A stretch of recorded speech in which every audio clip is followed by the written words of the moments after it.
এতিয়া R1 হয়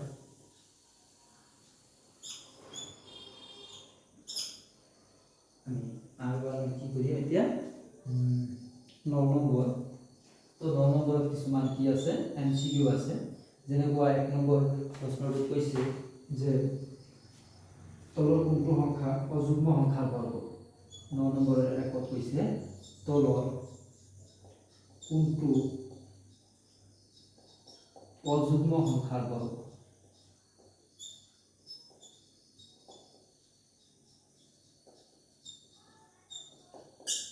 তো তাহলে অপশন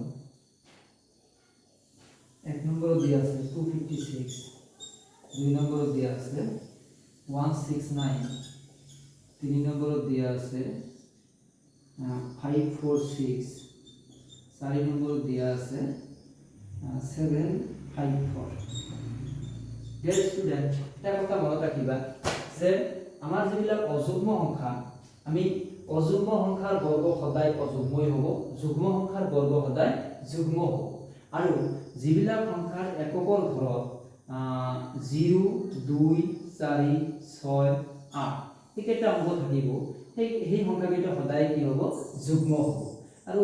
1 3 5 7 9 এইকেইটা অংক থাকিলে যুগ্ম হ'ব আৰু এইকেইটা থাকিলে অযুগ্ম হ'ব আৰু এটা কথা মনত ৰাখিবা যে যুগ্ম সংখ্যাৰ বৰ্গ সদায় যুগ্ম অযুগ্ম সংখ্যাৰ বৰ্গ সদায় অযুগ্ম এতিয়া ইয়াতে যিমান কেইটা মানে আনসাৰ অপশন দিয়া আছে তাৰ ভিতৰত এই সংখ্যাটো 2 নম্বৰ অপশনটো এককৰ ঘৰত 9 আছে গতিকে ইয়াৰ আনসাৰটো হ'ব 169 তে 2 নম্বৰ প্ৰশ্নত কি কৈছে তলৰ কোনটোৰ এককৰ স্থানত 1 থাকিব তলৰ কোনটোৰ এককৰ স্থানত 1 থাকিব তো 1 নম্বৰ কি আছে 1 নম্বৰত আছে 19 স্কয়াৰ 2 নম্বৰত আছে 34 স্কয়াৰ 3 নম্বৰত আছে 18 স্কয়াৰ 4 নম্বৰত আছে 20 স্কয়াৰ এটা মানে কি ইয়াতে যেনেকুৱা আছে আমাৰ কি বাহিব লাগে যে সংখ্যাটোৰ যেটো বৰ্গ সংখ্যা হ'ব এই সংখ্যাটোৰ বৰ্গ বাইৰ কৰা মানে 19 ক 19 এৰে পূৰণ কৰিব লাগিব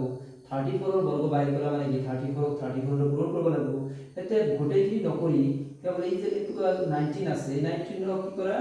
19 এৰে পূৰণ কৰিলে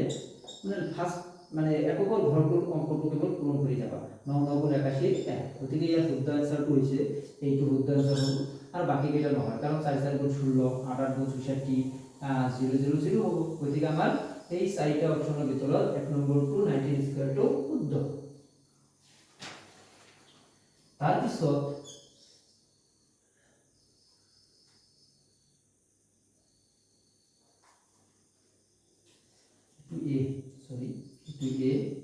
এইটো B আৰু এইটো C এতিয়া কৈছে যে 18 স্কয়াৰ আৰু 3 নম্বৰটো 19 স্কয়াৰৰ মাজত কেইটা স্বাভাৱিক সংখ্যা আছে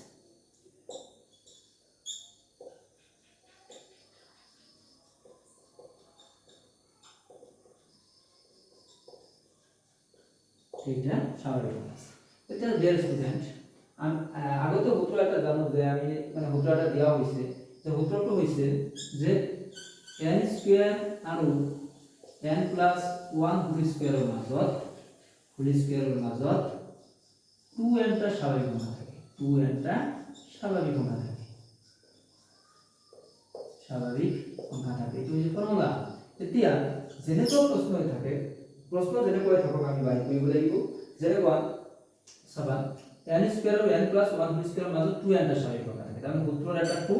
আৰু এই পজিশনত মানে যেটো সংখ্যা থাকিব সেইটোৰ লগত পূৰণ কৰিব লাগিব যেনেকৈ ইয়াতে আছে কি 18 তাৰ মানে 2 ৰ লগত 18 পূৰণ কৰিলে কি হ'ব 36 হ'ব আৰু ইয়াৰ অপচন বিলাকত কি দিয়া আছে নাম্বাৰ 1 ত আছে 38 2 নম্বৰ অপচনত আছে 36 3 নম্বৰ অপচনত আছে কি 42 আৰু 4 নম্বৰ অপচনত আছে 400 এতিয়া এইকেইটাৰ ভিতৰত আমাৰ শুদ্ধ আনসাৰ হৈছে কি 36 অপচন বি ডি নম্বৰত কি কৈছে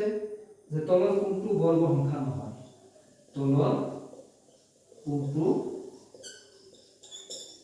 বৰ্গ সংখ্যা নহয়। অপশন এ দিয়া আছে কি 441, বি অপশনত দিয়া আছে 572, সি অপশনত দিয়া আছে 3 রোমান সংখ্যা আছে তো 1, এটু রোমান সংখ্যা 2, এটু রোমান সংখ্যা 3, 3 অপশনত দিয়া আছে 576, তাৰপিছত নাম্বাৰ 4 দিয়া আছে কি 729। এতিয়া আগতে আমি ফৰ্মুলা দিয়া হৈছিল যে আমি দিছো যে আমি জানো ফৰ্মুলাটো যে মানে যিবিলাক পূৰ্ণবৰ্গ সংখ্যা হ'ব সেই বৰ্গ সংখ্যাৰ শেষত 0 1 4 5 6 9 এইকেইটা অংক থাকিব লাগিব, কিন্তু এইকেইটা বাহিৰত থাকিলে এইকেইটা কি নহ'ব পূৰ্ণবৰ্গ নহ'ব। তেতিয়া ইয়াতে 1 আছে এইটো পূৰ্ণবৰ্গ হ'ব, ইয়াতে 6 আছে হ'ব, এইটো 9 আছে হ'ব, কিন্তু 2 এই তালিকাটোত নাই, গতিকে ইয়াৰ দুটা আনসাৰ হৈছে 2 নম্বৰ 572। নেক্সট আমাৰ ই নম্বৰ কোশ্চেনটো কৈছে যে √2025 সমান 45 হলে √20.25 ইকুয়াল টু হোয়াট। অপশনত দিছে যে এক নম্বৰ অপশনত দিছে যে 45, দুই নম্বৰ অপশনত দিছে 4.5, তাৰপিছত 3 নম্বৰ অপশনত দিছে 0.45 আৰু 4 নম্বৰ অপশনত দিছে কি 0.045। গতিকে এইকেইটাৰ ভিতৰত চোৱা মানে 2025 এর বর্গমূল যদি 45 হয়, ইয়াতে তার আর মানে √20.25 এর বর্গমূল কি হবে এটা ওলাব লাগে। আমি এটা কথা জানিব লাগিব যে যে সংখ্যাটোৰ মানে যেটো বৰ্গ সংখ্যা হ'ব, বৰ্গ সংখ্যাৰ 2 গড় আগত যদি দশমিক থাকে, বৰ্গ সংখ্যাৰ যদি 2 গড় আগত দশমিক থাকে তেতিয়াহলে তাৰ বৰ্গমূলৰ 1 গড় আগত দশমিক থাকিব। যেহেতু ইয়াতে 2025 এর বর্গমূল হচ্ছে 45, গতিকে 20.25 এর বর্গমূল হ'ব 4.5। তো আজিৰ কাৰণে ইমানেই।